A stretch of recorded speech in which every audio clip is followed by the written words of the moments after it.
어느 유명한 강사분이 전국을 돌아다니면서 강의를 했습니다. 인기가 많았습니다. 그분이 평소에 강의한 내용이 이렇습니다. 교육에 관한 것이었습니다.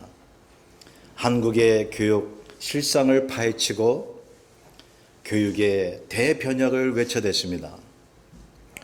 특히 이분은 학력 위주가 된 사회의 병폐를 고발하고 철저히 학교 평준화를 주장한 것입니다. 또한 자녀들에게 대학 간판이 아니라 재능을 살릴 수 있는 교육을 하자고 외쳤습니다. 그러니 교육을 바꾸기를 원하는 사람들이 좋아했겠죠. 그런데요, 이분의 아들이 인류대학에 응시했다가 낙방을 했는데 자기 아들에게 그렇게 닥달질할 수가 없었습니다. 그 아들에게 이렇게 말합니다. 네가 대학에 떨어진 것이 아빠의 명성을 실추시켰다고. 아들을 멸시하는 말을 했습니다. 왜 이분은 속다르고 겉다른 그러한 행동을 했을까요? 사실 많은 사람들의 모습이 아닐까요? 페르조나라는 말이 있습니다. 이 페르조나라고 하는 말은 스위스의 심리학자 칼 융이 말한 것인데 가면이라는 뜻입니다. 사람들이 저마다 페르조나를 가지고 있잖아요. 처한 장소에 따라서 그 가면이 바뀝니다. 가정에서는 아버지여 어머니입니다. 회사에서는 부장입니다. 교회에서는 또 교회 타이틀을 가지고 있습니다. 그렇게 장소마다 페르조나를 가지고 산다면 진정한 자신의 얼굴을 평생 모를 수가 있습니다. 자신이 누굴까 하는 거죠. 이 강사분을 보세요. 머리와 가슴에는 진정한 교육에 대해 열정이 있었고요. 사회를 교육으로 개혁해보려는 비전을 가지고 있었고요. 그래서 유명한 강사였지만 사회의 편만에 있는 학력 위주의 풍토로 인해서 아들의 낙방으로 인해 주변 사람들이 자신을 멸시할 것이다라는 생각 때문에 견디지를 못했던 것입니다. 비교의식 때문에. 내가 이래도 유명한 강사인데 내 아들이 그렇게 대학에 떨어졌으면 남들이 나를 뭐라 그럴까 말이죠. 체면이 구겨진 거죠. 그러니 얼마나 많은 사람들이 자신의 주관보다는 세상적 정서의 물결에 눌려 사는지 말로 다 할 수가 없습니다. 자신을 세상 가치에 맡겨버립니다. 세상이 이래라 하면 이러고 저러라 하면 저러는 거죠. 자기가 없는 삶을 산다는 것이죠. 우리 신앙인은 어떻습니까? 거짓의 페르조나를 쓰고 신앙생활을 한다면 신앙이라고 말을 할 수 없을 것입니다. 자신을 찾아야 합니다. 물론 직장 가서 부장이고 과장이고 그런 타이틀로 활동을 해야죠. 가정에서 가장으로, 또한 어디 가서도 그러한 위치의 역할을 해야죠. 그런데 신앙인이라면 적어도 그리스도 안에서 자신을 아는 삶이 있어야 되지 않겠습니까? 장소마다 달라지는 그 페르조나가 아닌 하나님이 주신 그 얼굴이요, 자신의 모습이요. 신앙이라고 하는 것은 그리스도를 안 다음에 자신에서부터 시작이 되는 것이 아닐까요? 자신을 바로 세우고 자신을 건축하고 자신을 훈련시켜 나갈 때에 세상과 이웃을 알게 되는 것입니다. 그럴 때 우리가 바르게 기도하고 어떤 환경에서도 잘 대처해 나가는 거죠. 자신이 누구라는 걸 알면요. 자신을 알고 지킬 때에 이웃을 알고 이웃을 지킬 수가 있지 않습니까? 제가 학생 시절 때에 어느 친구를 알게 되었는데요. 같이 신학을 하는 친구였습니다. 그 친구는 만날 때마다 민족을 위해서 걱정하고 기도하자 그러고 그렇게 민족을 생각을 했습니다. 세상을 걱정하고 이웃을 먼저 생각하는 그 마음은 참으로 아름답게 보였습니다. 그런데 문제가 있었습니다. 너무 주변 사람들과 민족에 대해 걱정한 나머지 자신에 대한 생각을 할 틈이 거의 없었다는 것입니다. 제가 그 친구에게 말했죠. 야, 신앙은 먼저 자신을 돌보는 데서부터 시작되는 거야. 자신을 먼저 발견해야지. 너 하나님 앞에 기도해, 너 자신을 위해서. 그럴 때 민족이 보이고 이웃이 보일 거 아니냐. 제가 그렇게 얘기를 했더니 말이죠. 이 친구가 이렇게 얘기를 했습니다. 야, 지구상에는 얼마나 많은 사람들이 사는데 나를 위한 문제를 놓고 기도하면 하나님이 피곤해. 내가 미안해서 나를 위해서 기도할 수가 없지. 웃기지 않아요? 하나님이 피곤할까봐 나를 위해서 기도하지 않겠다. 저는 이 친구가 농담하는 줄 알았습니다. 그런데 농담이 아니었습니다. 진담이었습니다. 코미디 같은 진담이요. 그런 분들 실제로 있어요. 70억이 넘는 이 모든 지구상의 인간을 보살피는 하나님이 나까지 생각하시겠느냐 이거죠. 그래서 하나님을 멀리 보니까 자신도 모르는 거예요. 하나님의 말씀과 그리스도 안에서 자신의 영혼을 지키는 사람, 그런 사람이 제대로 하나님을 섬기고 이웃을 섬길 수 있지 않을까요? 자신 영혼을 지킨다라고 하는 것은 하나님이 주신 나만의 형상, 늘 부족하면서도 늘 은혜로 살 수밖에 없는 나의 실체를 보는 것입니다.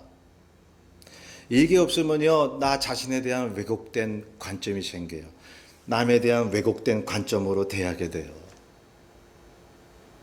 그런 사람들 봤어요. 하나님을 막 찾고 부르짖고 남들에 대해서 그렇게 이야기하고 한 사람이 자신은 몰라요. 자신이 얼마나 남들에게 피해를 주고 하는지를 몰라요. 자기 말한 것이, 행동한 것이 얼마나 해가 되는지를 모릅니다. 남들의 행동만 딱딱 집어내죠. 본문 유다서는 1장밖에 없는 서신서입니다. 이 유다라는 사람은요, 가룟 유다가 아니에요. 예수님의 형제인 야고보의 동생을 말합니다. 예수님은 동정녀 마리아에게서 나셨죠. 그리고 마리아가 요셉과 정식 결혼하고 낳은 형제 중에 한 사람이 바로 이 유다였습니다. 예수님과 형제인 거죠. 유다는 예루살렘 교회의 지도자였고요. 이 서신은 주후 70년에서 80년 사이에 쓰여진 것입니다. 유다가 이 서신서를 쓴 목적이 있습니다. 당시에는 이원론에 입각한 영지주의가 아주 극에 달했습니다. 즉 이단에 대한 그러한 경고를 하기 위해서 이 유다가 이 서신을 쓴 것입니다. 당시 영지주의는 그리스도가 육체로 온 걸 부인했어요. 왜 어떻게 하나님이 인간의 육신을 입느냐 이거예요. 인간의 육체는 죄로 물들었는데 어떻게 하나님의 육체를 입고 와? 환영설, 환영이다. 그렇게 본 거죠. 유명한 이단입니다. 그리고 어떻게 주장하냐면 육체가 악하다고 보기 때문에 육체를 학대했습니다. 여러분 고대나 중세시대에 보면요, 이 신에게 돌을 닦는 사람, 중세시대의 그 수도사들 보면요, 이렇게 막 주문을 외면서 기도문을 외는 거죠. 하면서 어떤 죄된 생각이 나면요, 칼로 자기 몸을 찔렀어요. 육체는 악하다 그래가지고. 여러분 성경은 육체 귀하게 봅니다. 근데요, 그 당시 영지주의가 육체를 학대하게 했고 도덕적으로 사는 것을 부인했습니다. 육체를 가볍게 여기니까 육체의 쾌락도 허락하는 거예요. 아무렇게나 굴려버리라는 거예요. 우리의 영만 살면 된다는 거예요. 여러분, 영혼과 육체를 분리한 것입니다. 얼마나 모순입니까? 특히 이 영지주의의 가장 결정적인 잘못된 점은 그리스도가 육체로 온 것을 부인하는 것입니다. 그 당시 교회 성도들이 영지주의 영향을 받을 위험에 있었죠. 성도들을 미혹했습니다. 교회를 어지럽혔습니다. 거짓 교사들이 일어나서 교회를 흔들고 있었습니다. 그때나 지금이나 거짓 선지자, 거짓 교사들이 많단 말이죠. 기독교 신앙을 순전히 자기를 위해서 하는 거예요. 성공을 위해서. 그래서 유다는 이 서신을 쓴 것입니다. 그래서 5절에서 6절은 거짓 교사들을 폭로합니다. 그들이 당할 운명에 대해서 말하고 있습니다. 그리고 오늘 본문 17절에서 23절은 성도들을 향한 교훈으로 써내려갑니다. 그 중에 17절, 21절 보세요. 17절에서 21절은 자신을 지키라는 말씀을 하고 있습니다. 21절에서 23절은 이웃 교인들을 지키라는 말씀을 합니다. 24절에서 25절은 그 결과 오는 하나님의 축복과 찬양을 전하고 있습니다. 유다서를 요약하면 이렇습니다. 거짓 영과 거짓 교사로부터 자신을 지키라는 거예요. 자신을 지켜라. 세상 유혹으로부터 자신을 지켜라. 자신을 지킨 다음에 이웃도 지켜주라는 거예요. 자신을 지킬 줄 아는 사람이 이웃도 지켜주는 거죠. 그러면 하나님의 복이 임한다는 거죠. 성도 여러분, 신앙인으로서 제일 중요하고 귀한 것이 자신의 영혼을 지키는 것이 아닌가요? 자기를 잃어버리면, 자기를 막 망하게 하면 뭐가 남나요? 아무 의미가 없는 거예요. 이건 이기주의가 아니에요. 하나님이 주신 형상대로 나를 위해서 사는 것이 하나님을 위하고 이웃을 위한 것이죠. 하나님이 당신의 생기를 나에게 불어넣어 주시고 하나님의 형상을 닮게 하신 영원한 생명으로 만들어 주신 귀하디 귀한 나의 영혼을 사탄을 숭배하는 이 더러운 세상에 빼앗길 수는 없는 것입니다. 만약 하나님을 알면서도 세상 가치관에 물든다면 자신의 영혼을 사탄에게 파는 것입니다. 제가 중학교 때에 독일의 시인 괴테가 쓴 파우스트라는 책을 읽었었습니다. 자, 그것을 이렇게 쫙 이제 기억을 더듬어 보면 박식한 학자 파우스트는 속세의 지식에 만족하지 못합니다. 여러분, 오늘날 지식인들 보세요. 평생을 지식을 탐구하다가 끝내는 지식에 대해서 회의감을 느낀다고 합니다. 그게 뭔데? 그게 뭔데? 그래서 어쩌는 거야? 인간은 다 죽는데. 얼마 전에 작고하신 이어령 교수님이 그 말씀을 하셨습니다. 세상 사람들이 자신을 지성인이라고 보는데 그렇지 않다는 거예요. 회의감이 들었다는 거예요. 하나님 발견했지. 예수 믿으셨잖아요. 자, 파우스트도 그 지식에 만족하지 못하고 자신의 영혼을 악마에게 파는 계약서를 쓰게 됩니다. 왜요? 내 영혼을 당신에게 팔 테니 4차원 세계에 있는 당신 나에게 그 지혜를 달라고, 신비한 세계를 경험하게 해달라고요. 악마는 그 대가로 파우스트의 욕심을 충족시켜 줍니다. 그래서 파우스트는 그 뒤로 권력과 성공을 달성하기 위해 도덕적 청렴성을 포기하는 것입니다. 그런데 파우스트는 그마저도 만족하지 못합니다. 괴로워합니다. 그래서 나중에 이제 이 악마가 말이죠. 사탄이 파우스트의 영혼을 가져가려고 하는데 하나님이 그 영혼을 구원한다는 말로 끝맺고 있습니다. 그러기에 인생을 살면서 자신을 지킨다는 것보다 중요한 것은 없다는 내용인 것입니다. 우리를 공격하는 무리들과 세상 파도로부터의 우리의 영혼을 지켜야 합니다. 그리고 주변의 각종 이단과 사람들의 사악함, 특별히 종교라는 이름으로 기뻐하며 악을 저지르는 사람들이요, 신앙이라는 이름으로 악을 저지르는 사람들이요, 쌓이고 쌓였어요. 주변에 보면요. 그래서 이 유다서를 쓰는 그 당시에도 말이죠. 똑같았던 거예요. 교회 안에 있어요. 교회 안에. 예. 우리 교회는 이렇게 순수한 분들만 모였지만 이렇게 많은 숫자가 모인 교회일수록 거짓 교사들이 있는 경우를 봅니다. 물론 큰 교회에 순수한 또한 하나님이 인정하시는 교회가 있습니다. 본문 18절에서 19절에 보면 마지막 때에 자기의 경건하지 않은 정욕대로 행하며 조롱하는 자들이 있으리라. 이 사람은 분열을 일으키는 자며 육에 속한 자며 성령이 없는 자니라 라고 말씀합니다. 성령이 없습니다. 기도하는데 성령이 없어요. 혈기로 하는 것이지. 기독교인인데 성령이 없는 사람들, 무시하는 사람들, 예수는 믿는데 행함이 없는 사람들, 이상한 교리로 성도들을 꿰는 이단 교주들. 참으로 기가 막힌 사실은 한국의 경우를 보면요, 한국의 이단 상담소가 있지 않습니까? 거기에서 조사한 바로는 한국의 기독교인 숫자가 860만 명으로 봐요. 1200만 명 거짓입니다. 거품 숫자예요. 이 860만도요, 자기가 크리스천이라고 인구조사에 올렸던 사람들까지 다 합쳐서, 교회 출석했다가 이제 출석하지 않은 사람까지 다 합쳐서 860만 정도. 맥시멈. 자, 그런데 86만 명 중에서 100만 명이 이단교회에 소속되어 있습니다. 어마어마한 숫자예요. 860만 중에서 100만 명. 여기 이단 소속의 교인 100만 명 중에서 80에서 95%가 기존 교회에서 넘어간 교인들입니다. 반 이상이 기존 교회에서 이단으로 간 거예요. 이단으로 넘어간 이유를 알아보았더니, 첫째로 기존 교회에서 욕구가 충족이 안 될 때,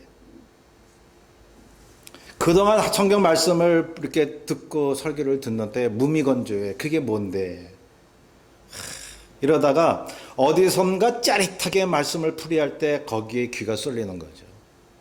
여러분, 이단들 설교 보세요. 어디서 듣도 보도 못한 그러한 것을 막 주장을 하거든요. 짜릿한 거, 금방 뭐가 나타날 것처럼. 여러분, 구약이나 신약에 하나님이 그런 사람들 조심하라고 그러세요.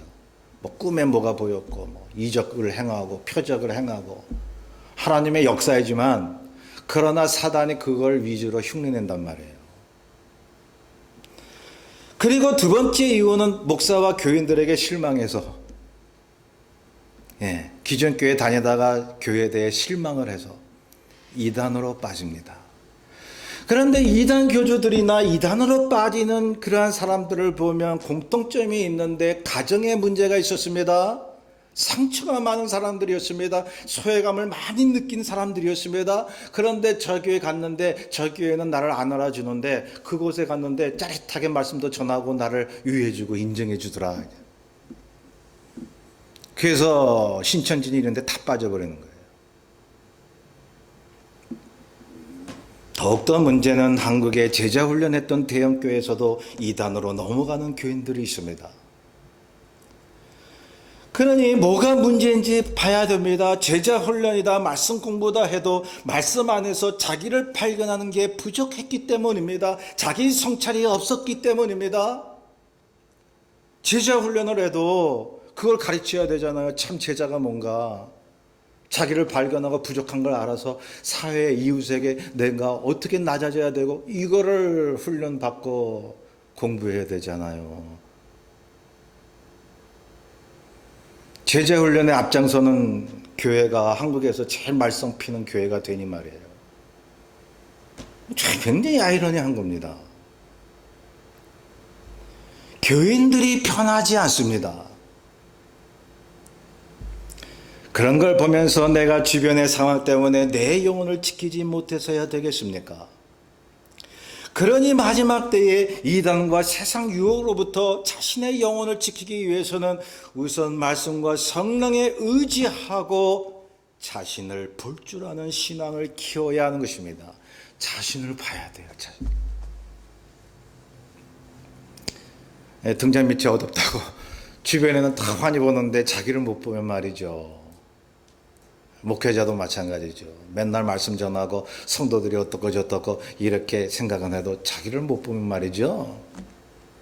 목회자의 생명은 그때부터 그냥 가는 거예요.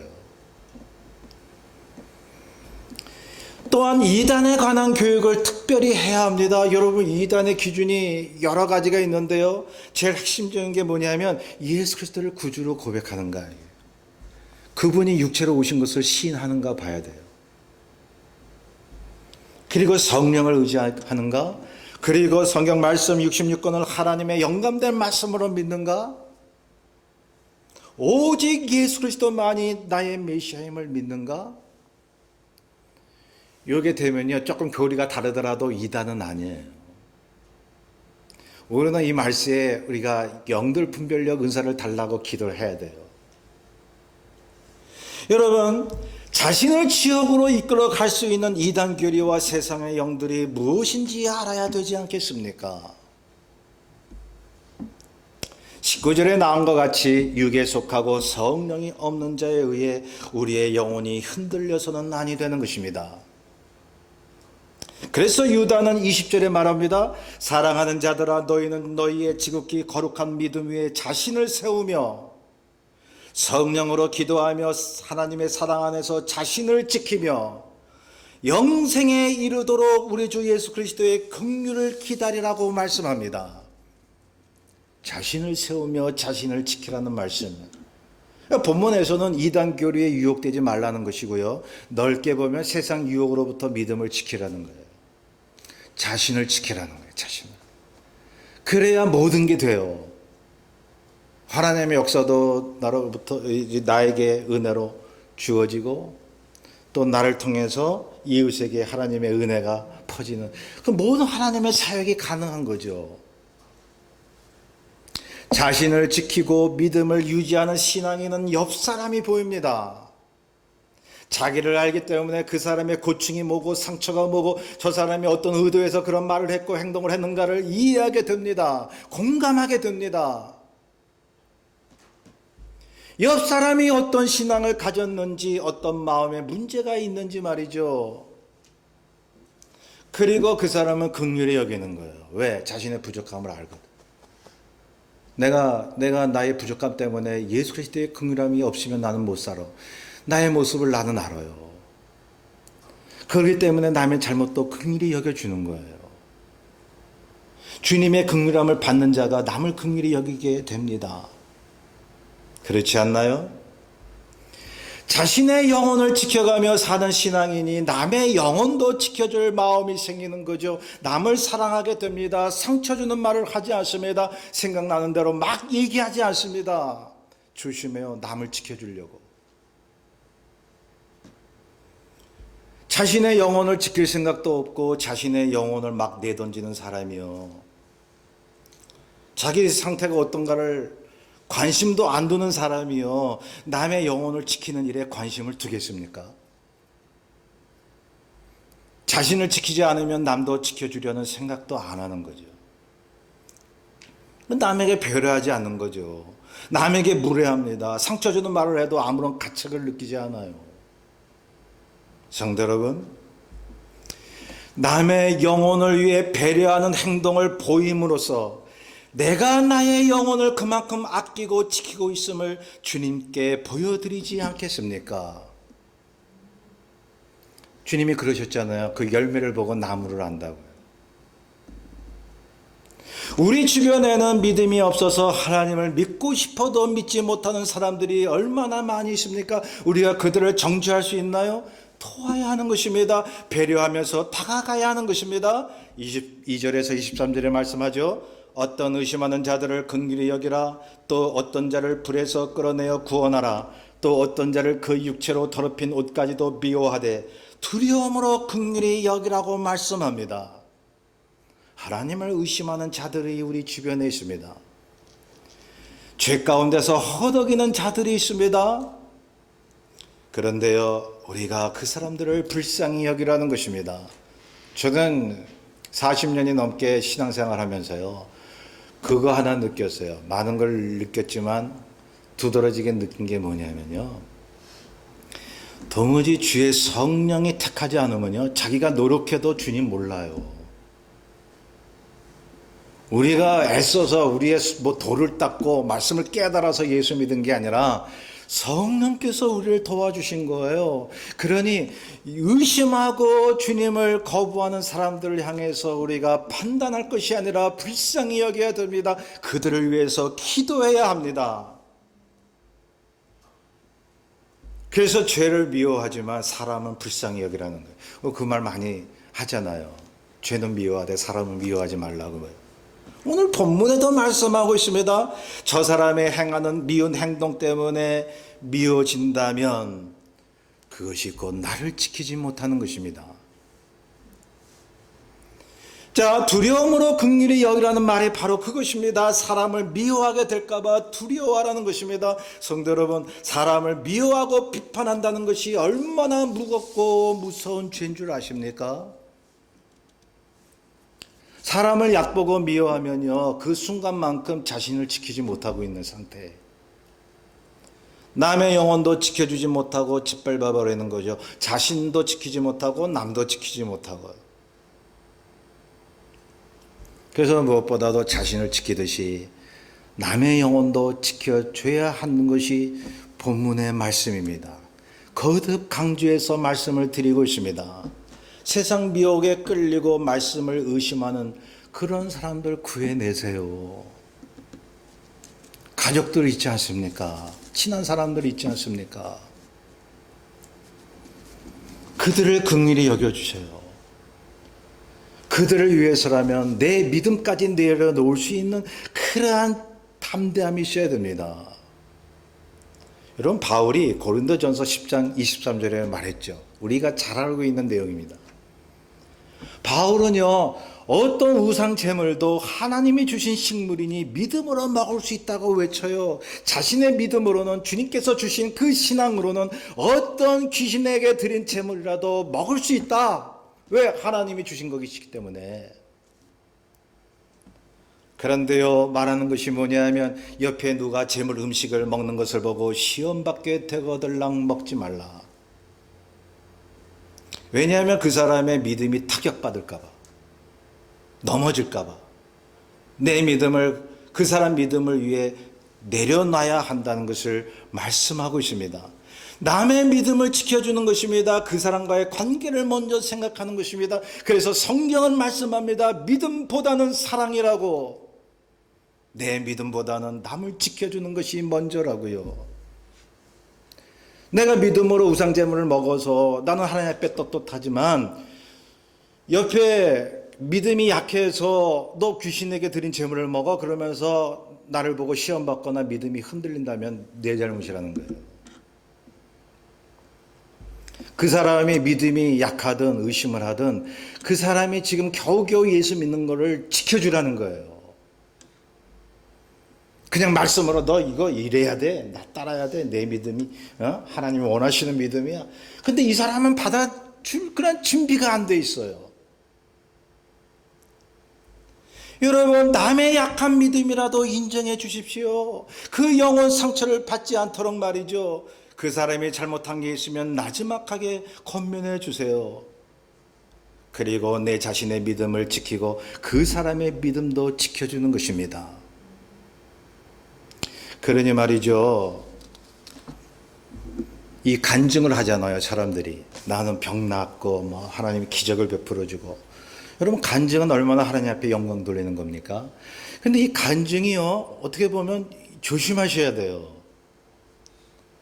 나는 예수 믿고 이렇게 불치병에서 치료받았다. 내가 이렇게 믿으니까. 이렇게 하다 보면은 자신을 자랑하는 그러한 모습이 비춰질 수 있어요. 그러면 주변에 아무리 기도해도 믿음으로 하나님 앞에 간구해도 병 치료받지 못하고 아파하는 사람들은 나보다 믿음이 떨어져서 그런 것입니까? 물론 믿음이 약해서 그럴 수도 있죠. 근데 나보다 믿음이 큰데도 병 가운데 있을 수 있다고요. 내가 어떻게 그걸 판단합니까?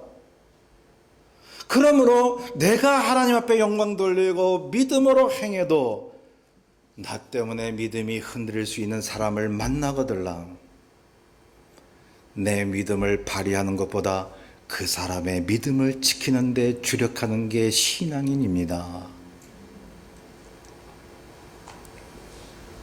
본문의 말씀을 다시 간략하게 요약하면 이런 것입니다.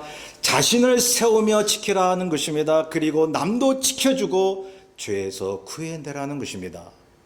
주님은 말씀합니다. 너희가 이 세상에서 살면서 이것만 하고 죽게 오면 24절에 말씀합니다. 너희로 그 영광 앞에서 흠이 없이 기쁨으로 서게 될 것이라고요. 아무리 우리가 넘어지고 실수해도 자기를 지킬 줄 알고 남도 지킬 줄 아는 사람은 하나님이 그렇게 인정해 주시는 거예요. 너는 흠이 없는 사람이야.